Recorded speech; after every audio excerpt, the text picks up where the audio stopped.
रफ्तार जैसे वायुमंडलीय कारक शामिल होते हैं। मौसम हर समय बदलता रहता है, यह कभी भी स्थिर नहीं रहता। आप लोग मौसम के बदलाव को ऐसे समझ सकते हैं जैसे कुछ दिन तेज धूप रहना, तेज बारिश होना और कुछ दिन सामान्य रहना। इनके बदलने का क्रम कुछ दिन, सप्ताह या महीने के आधार पर किया जाता है। ऐसे बहुत से कारकों के कारण हमारे मौसम में उतार चढ़ाव बने रहते हैं। बच्चों, क्या तुम जलवायु के बारे में जानते हो? आज का मौसम जलवायु है। आज का मौसम जलवायु कैसे हो सकता है? देखो ना सर, आज के दिन चिपचिपाहट तब होती है जब वायु में जल हो। अगर वायु में जल हो तो उसे जलवायु परिवर्तन कहते हैं। नहीं बच्चों, जब किसी क्षेत्र में लंबे समय तक मौसम के पैटर्न को जलवायु कहते हैं। Sir, yes. सर मजा नहीं आ रहा पढ़ने में। तो चलो बच्चों, मैं आपको एक कहानी सुनाता हूँ। जलवायु परिवर्तन आज के समय की एक गंभीर समस्या है। यह पर्यावरणीय संतुलन को बिगाड़कर मनुष्यों, वनस्पतियों और जीव जंतुओं के जीवन को प्रभावित कर रहा है। आज हम इस समस्या को स्किट के माध्यम से आपके समक्ष रखना चाहते हैं। इंसान के जन्म से पूर्व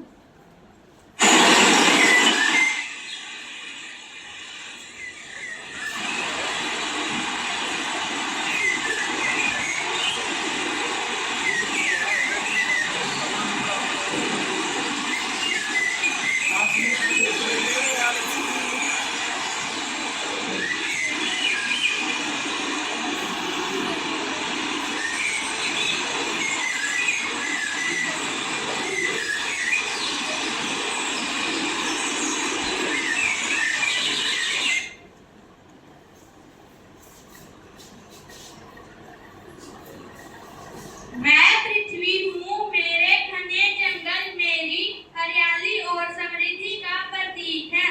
यहाँ असंख्य पेड़ पौधे हैं जो न केवल ऑक्सीजन देते हैं बल्कि पशु पक्षियों और जानवरों के रहने के लिए घर भी बनाते हैं।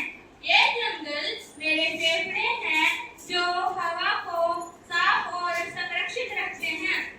ये ऊंचे ऊंचे पहाड़ जो गर्व से खड़े हैं, ये मेरी शक्ति और स्थिरता का प्रतीक हैं। ये मेरी नदियाँ मेरी जीवनदायिनी धमनियों की तरह है जो हर कोने में जीवन का संचार करती है।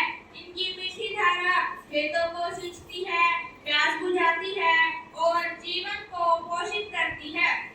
ये मेरे विशाल महासागर जो अपने अंदर अनगिनत जीव जंतुओं को समेटे हुए हैं, ये मेरी विशालता और विविधता का प्रतीक हैं। ये मेरे वन्य जीव और वनस्पति मेरी रचनात्मकता, जीवन की विविधता का प्रतीक है।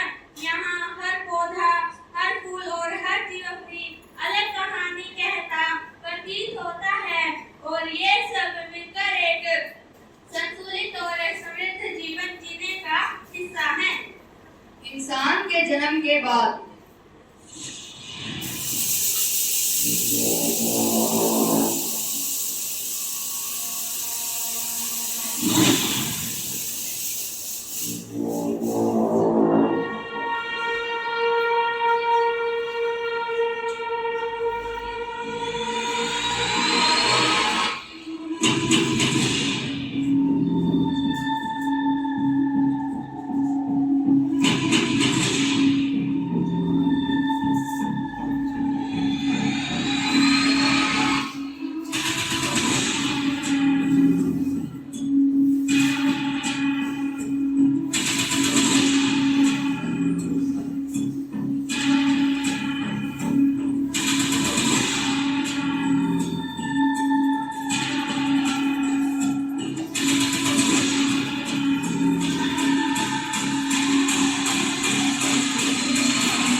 जब किसी भी फिल्म का दूसरा भाग आता है तो उसमें 2.0 लिखा जाता है।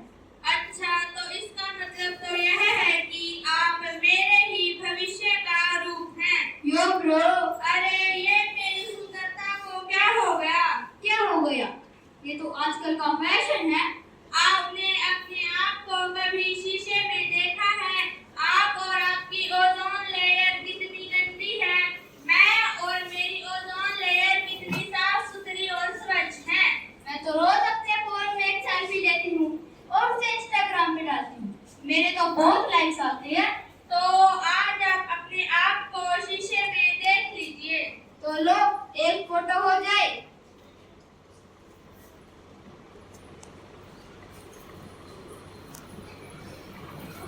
अरे आप अपना चश्मा तो हटाइए।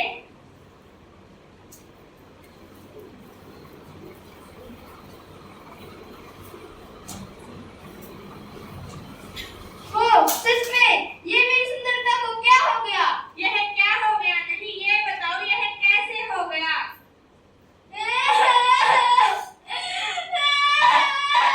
अरे क्या हुआ आपको? मैं क्या करूं? मैं किसको अपना दुख सुनाऊं? मेरी तो कोई सुनने वाला ही नहीं है। ये सब करके तो मैं अपने जख्मों को छिपाना चाहती हूँ, जो जख्म मुझे इन इंसानों ने दिए हैं। अरे ऐसा क्या कर दिया इन इंसानों ने? आओ, मैं आपको दिखाती हूँ।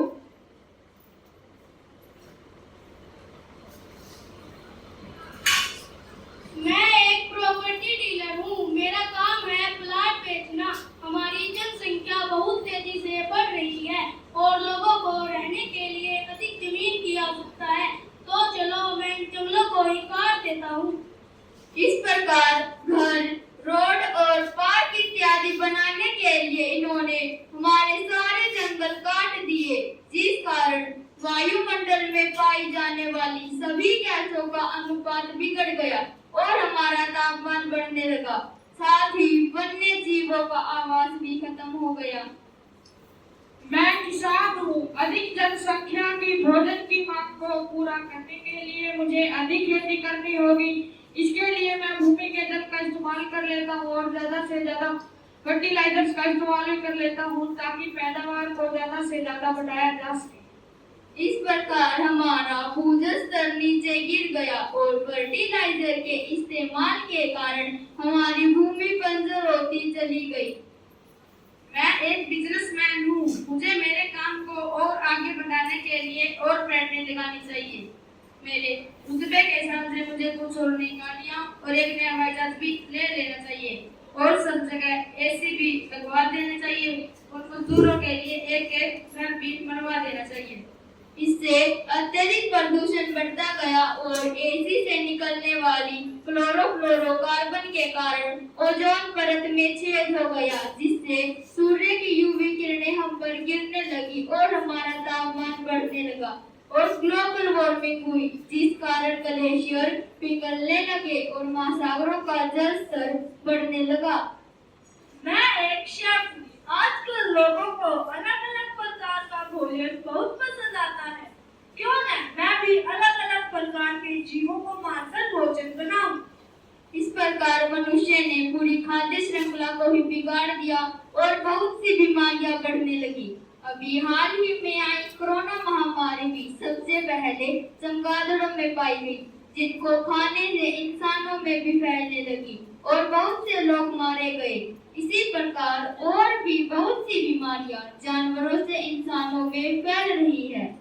क्या इंसान इतने बुरे हैं? नहीं, कुछ इंसान बहुत अच्छे हैं जो हमारे बारे में सोचते हैं। आओ, मैं आपको दिखाती हूँ।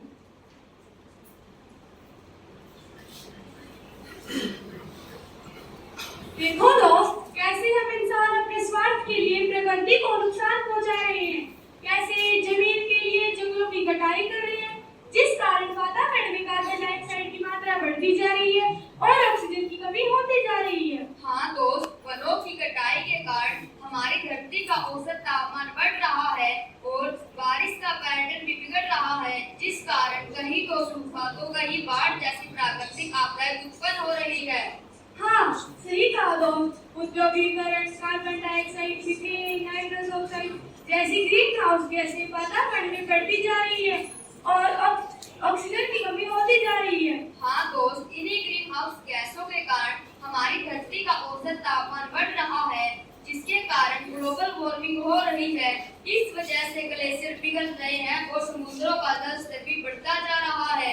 मीठे पानी का जल स्रोत, जो कि पूरी पृथ्वी पर पाए जाने वाले कुल पानी का 0.006% है, वो भी कम होता जा रहा है। दोस्त, क्या तुम जानते हो कि हमारी धरती का औसत तापमान काफी तेजी से बढ़ रहा है और इसे 2 डिग्री सेल्सियस से अधिक न बढ़ने दिया जाए, इसलिए सभी देशों ने 2016 में United nation framework convention on climate change के पेरिस एग्रीमेंट पर हस्ताक्षर किए थे, ताकि हमारी धरती के औसत तापमान में वृद्धि को रोका जा सके। देखो कैसे पहले के समय पर बहुत से जीव जंतु थे, लेकिन वनों की कटाई और मौसम में बदलाव आने के कारण पृथ्वी पर वन्य जीव जंतु विलुप्त हो गए। हाँ, कैसे असमान्य मौसम, बारिश के पैटर्न में बदलाव, अत्यधिक फर्टिलाइजर और पेस्टिसाइड के इस्तेमाल के कारण जमीन और फसलें दोनों बर्बाद होती जा रही है। फर्टिलाइजर से उगाई गई फसलें हानिकारक केमिकलों से भरी हुई होती है, जो इंसानों के लिए कैंसर जैसी अनेक बीमारियों का कारण बन रही है। इन सभी समस्याओं के समाधान के लिए हमें कुछ और कदम उठाने चाहिए। हमें जीवन को मार कर नहीं खाना चाहिए, क्योंकि खाद्य श्रृंखला बिगड़ने के साथ साथ बहुत सी बीमारियां भी फैलती हैं। हाँ, हमें पेट्रोल और डीजल के वाहनों का उपयोग कम कर देना चाहिए। इसकी जगह पर हमें इलेक्ट्रिक वाहनों का इस्तेमाल करना चाहिए। जरूरत न होने पर उपकरणों को बंद कर देना चाहिए। हमें सौर ऊर्जा, पवन ऊर्जा और जल ऊर्जा का अधिक इस्तेमाल करना चाहिए। इन सभी चीजों के कारण हमारी जलवायु काफी परिवर्तित हो गई है। इसे रोकना और सुरक्षित बनाना हमारी सामूहिक जिम्मेदारी है। हमारी जीवन शैली में कुछ बदलाव लाकर और प्रकृति के लिए कदम उठाकर आने वाली पीढ़ी के लिए स्वच्छ और सुरक्षित वातावरण सुनिश्चित करना चाहिए। अगर हम सब मिलकर छोटे-छोटे प्रयास करें तो जलवायु परिवर्तन की गति को धीमा कर सकते हैं और हमारी पृथ्वी को बचा सकते हैं। हाँ, हमें लोगों को जागरूक करना चाहिए और सरकार पर दबाव बनाना चाहिए, ताकि पर्यावरण को बचाने के लिए कुछ ठोस कदम उठाए जा सके।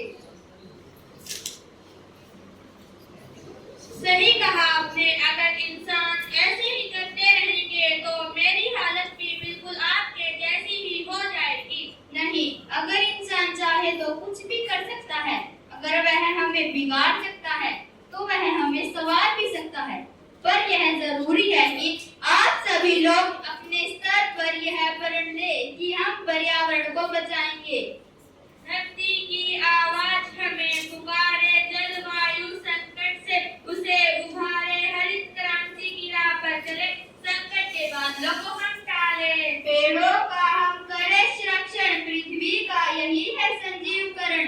हरित हिमालय धरती को सजाए, प्रकृति से प्यार का गीत गाए। पानी को ना करे व्यर्थ बर्बाद, संरक्षण का ले सबर का स्वाद, नदियों को स्वच्छ और निर्मल बनाए, पानी की बूंदों को संजो कर बचाए। ऊर्जा का हम करें समुचित उपयोग, सौर, पवन और जल का करें संयोग।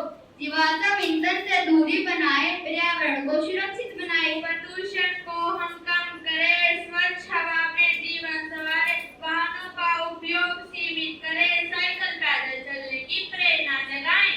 प्लास्टिक का हम करें त्याग, प्रकृति को दे निर्मलता का राग।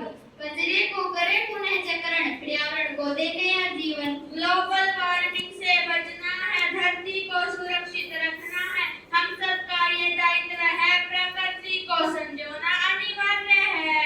आओ हम मिलकर कदम बढ़ाएं, जलवायु संकट से धरती को बचाएं, हरियाली और स्वच्छता का संदेश फैलाए, एक नई सुबह, नई आशा जगाए। धरती की मुस्कान लौटाए, प्रकृति का मान सम्मान बढ़ाए, संकल्प ले हम जलवायु बचाने का, प्रकृति को सहेजने का, धरती को संवारने का। तो बच्चों देखो कैसे मनुष्य हमारे पर्यावरण को खराब कर रहा है। अब हम पृथ्वियों से ही उनके बीच में अंतर जान लेते हैं कि अब हम उसे क्या कर रहा है और उसे पर्यावरण को बचाने के लिए उसमें क्या बदलाव करने चाहिए। ईंधन के रूप में कोयला, पेट्रोल और डीजल का उपयोग हो रहा है। उसकी जगह पर हमें अक्षय और सौर ऊर्जा का प्रयोग करना चाहिए। वनों की कटाई हो रही है। हमें अधिक से अधिक पेड़ पौधे लगाना चाहिए। शहरीकरण को बढ़ावा दिया जा रहा है। हमें इसे कम करना चाहिए। कृषि में फर्टिलाइजर का इस्तेमाल हो रहा है। हमें ज्यादा से ज्यादा खाद का इस्तेमाल करना चाहिए। प्राइवेट व्हीकलों का उपयोग हो रहा है। उसकी जगह पर हमें पब्लिक ट्रांसपोर्ट जैसे बस और ट्रेन का प्रयोग करना चाहिए। बच्चों, इसके अलावा हम 3R कॉन्सेप्ट पर भी ध्यान दे लेते हैं। इसमें रिड्यूस, रीयूज और रिसाइकल होता है। रिड्यूस, अगर हम किसी ऐसी वस्तु का इस्तेमाल कर रहे हैं जो हमारे पर्यावरण को खराब कर रही है, तो हमें उस वस्तु का उपयोग कम कर देना चाहिए। रीयूज, अगर किसी हालत में हमें उस वस्तु का इस्तेमाल करना भी पड़े तो हमें उसी वस्तु का दोबारा उपयोग कर लेना चाहिए। रिसाइकल, अगर वह वस्तु खराब हो जाती है तो हमें उसका रिसाइकल कर देना चाहिए, यानी कि पुनः चक्रण कर देना चाहिए। तो बच्चों, आपको पता चल ही गया होगा कि जलवायु परिवर्तन किसे कहते हैं। Yes sir. बेटा निशा, आज तो तुम्हारा जन्मदिन है। Yes sir. तो आज का क्या प्लान है। सर, मैंने आज की क्लास से निर्णय लिया है कि शाम की पार्टी को कैंसिल करके कुछ पौधे खरीदे जाएं और लोगों में बांट दिए जाएं ताकि पर्यावरण को सुरक्षित रखा जाए। बहुत अच्छा निशा बेटा, तुमने यह जो क्लास से प्रेरणा लेके तो जो ये निर्णय लिया है वो बहुत ही अच्छा है। हम सबको भी हमारे जन्मदिन पर पौधे खरीदने चाहिए और लोगों में उपहार देने चाहिए ताकि पौधों की संख्या को बढ़ाया जा सके और पर्यावरण को बचाया जा सके।